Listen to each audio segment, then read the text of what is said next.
Estimados oyentes, reciban una cordial bienvenida al espacio donde el derecho se encuentra con la reflexión profunda. El abogado científico. Este foro es nuestra dedicación a explorar las intersecciones entre las disciplinas jurídicas y el pensamiento crítico, ofreciendo un escenario para el diálogo intelectual y el desarrollo personal en el mundo del derecho. Acompaña a Andrés Arellano en este viaje de indagación y descubrimiento. Cada capítulo está diseñado para profundizar en cómo el razonamiento analítico influye y fortalece nuestras prácticas legales, desafiando las convenciones y fomentando un entorno de aprendizaje basado en la comprensión y el razonamiento lógico.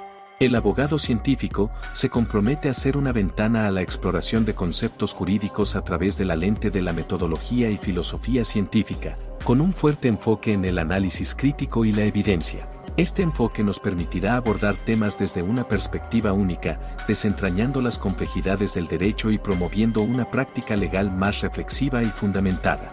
Así, los invito a embarcarse en esta aventura de conocimiento, donde juntos exploraremos los principios que forman la esencia de la abogacía. Prepárense para un viaje hacia la comprensión profunda y el enriquecimiento intelectual. Bienvenidos a El Abogado Científico.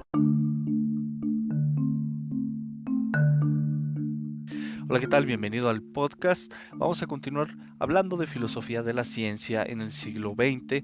Estamos en lo que es el periodo historicista. Hemos hablado de Popper, hemos hablado de Kuhn, Lakatos y ahora toca hablar de Paul Feyerabend. Hay otros actores importantes, otros filósofos como Toulmin, pero siguiendo la línea del autor que estamos trabajando, vamos a darle paso a Paul Feyerabend. Comenzamos. Hacemos una breve pausa en nuestra discusión de hoy para presentarles una herramienta indispensable, nuestro libro electrónico. Más acá de las palabras, una guía práctica para reconstruir racionalmente los argumentos de una autoridad y destruir su presunción de apego a derecho. Es un libro perfecto para abogados, estudiantes de derecho y cualquier persona apasionada por la lógica aplicada, pues otorga un arsenal de herramientas conceptuales listas para ser desplegadas. Diseñado para proporcionar claridad y rigor en el pensamiento crítico de todo abogado, este libro es esencial para quienes buscan no solo entender, sino desmantelar y reconstruir los fundamentos y motivos dados por una autoridad judicial. No esperen más para fortalecer su habilidad argumentativa. Adquieran su copia ahora en abogadocientifico.com.mx y comiencen a navegar por la complejidad de los argumentos con una nueva luz. Continuamos con nuestra exploración intelectual en El Abogado Científico. Gracias por estar con nosotros.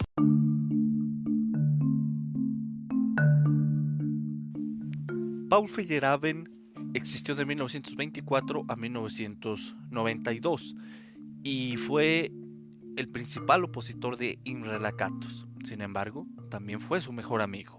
De hecho, si compras el libro de Paul Feyerabend llamado Contra el Método, en sus primeras páginas nos dice la intención del libro y por qué lo publica. Resulta, bueno, si ya lo tienes pues ya lo sabes, pero si no, te comento. Resulta que ese libro iba a ser una crítica mutua entre Feyerabend y Lakatos, pero Imre Lakatos murió primero y no hubo oportunidad de concluir ese plan original de hacerse críticas mutuas.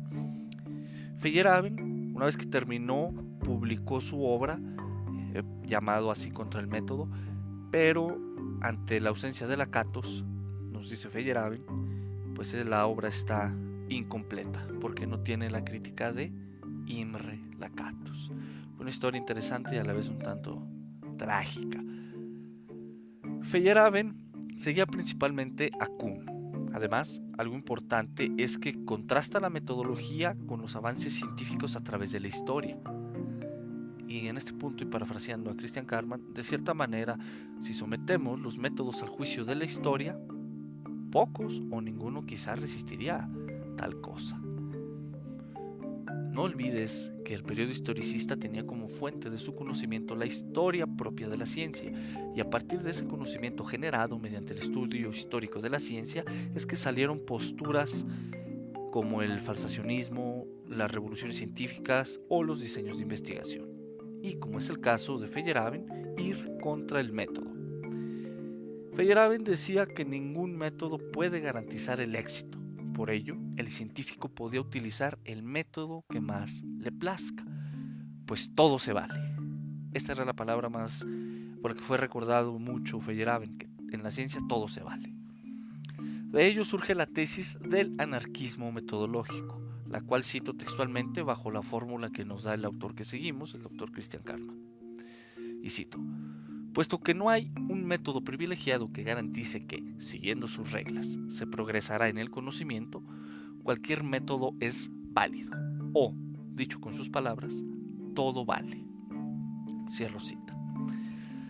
La principal crítica a Lakatos consistió en señalar que Lakatos no decía cuándo un diseño de investigación habría de abandonarse y por ello no servía como método. Pero si Lakatos decía o imponía un límite para ese diseño de investigación, dejarlo y adoptar uno nuevo, decía Feyerabend que ese límite de tiempo, al ser un límite arbitrario, no se ajustaría a lo que es el avance histórico de la ciencia.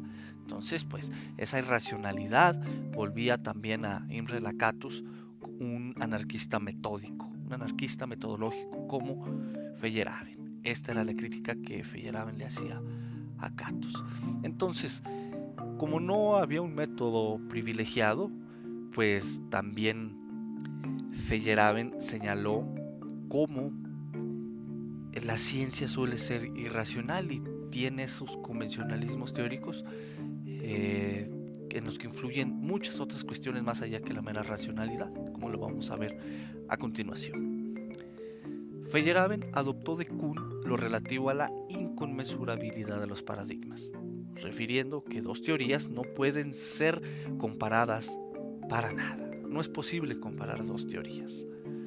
Además, Feyerabend señalaba que la ciencia es irracional, dado que en cierto paradigma dominante los argumentos que otorgue un científico de un paradigma alternativo serían argumentos irracionales ante la racionalidad prescrita por el paradigma dominante. Entonces, decía Feyerabend, que el científico del paradigma alternativo no tendría que demostrarles racionalmente a los científicos del paradigma dominante que están equivocados, sino más bien no tenía que demostrar que estaban equivocados, sino tendría que convencerlos empleando propagandas, trampas, engaños o persuasiones. Radical esta postura. Para ilustrar lo anterior, el autor que venimos siguiendo nos pone de ejemplo el paradigma tolemaico y el telescopio de Galileo. En ese entonces se tenía desconfianza del telescopio de Galileo porque se creía que no mostraba lo que en realidad existía. Para ello, Galileo lo que hizo fue enfocar en una ventana de cierta colonia, de cierto lugar, ahí cerca de su casa, y alguna vez que lo enfocaba a la ventana de la casa seleccionada, observaba atrás de él y describía a la persona que estaba dentro de la casa y que observaba a través del telescopio y la ventana. Luego, los que presenciaban tal hecho iban a esa casa y verificaban si realmente la persona tenía esos rasgos descritos por Galileo y que había observado a través del telescopio. Así, Galileo no demostró, solamente los convenció mediante persuasión de que su telescopio sí mostraba la realidad. Este es el ejemplo que ilustra este tema de que el científico ya no se debe de preocupar por demostrar, sino por convencer, empleando ese tipo de persuasiones.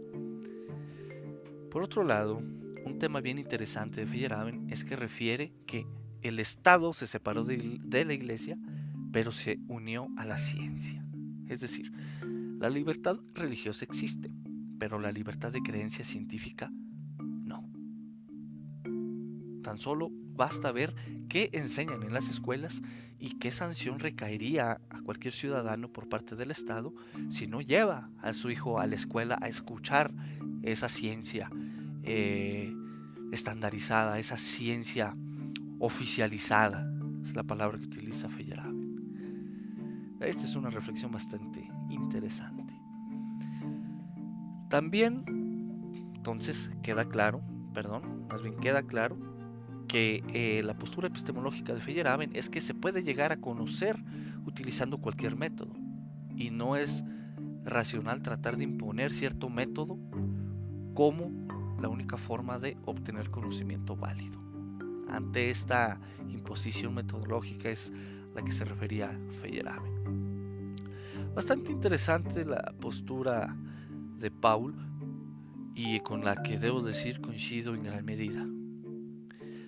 Aquí cabe hacer una cita de la conclusión a la que arriba el autor que venimos siguiendo, y en la cual también coincido, pero una vez que la he reflexionado y que empíricamente he sometido a observación. Señala: la postura de Feyerabend nos puede ayudar a prestar más atención a nuestra aceptación acrítica de todo lo que dice la ciencia.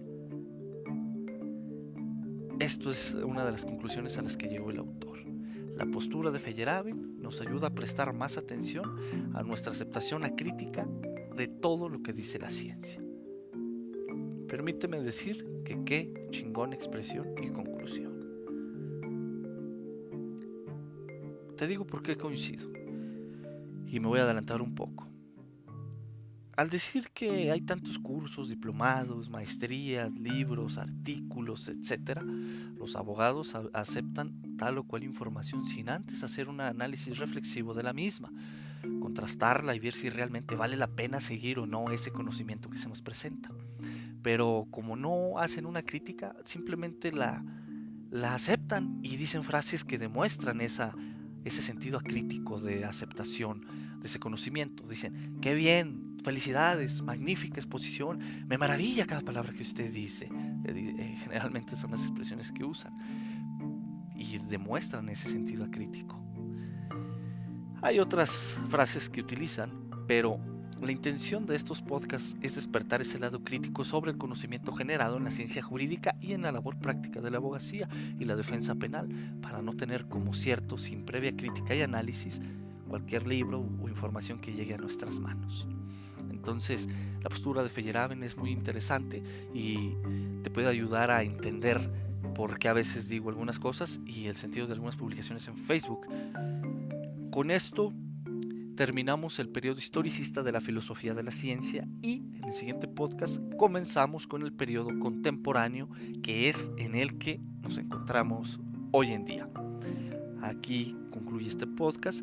Se me fue muy rápido estos 9 minutos, entonces compárteselo al compañero, al amigo, al maestro, a quien quieras. Ahí te dejo las redes sociales y mi nombre para que sigas la página de Facebook. Hasta luego.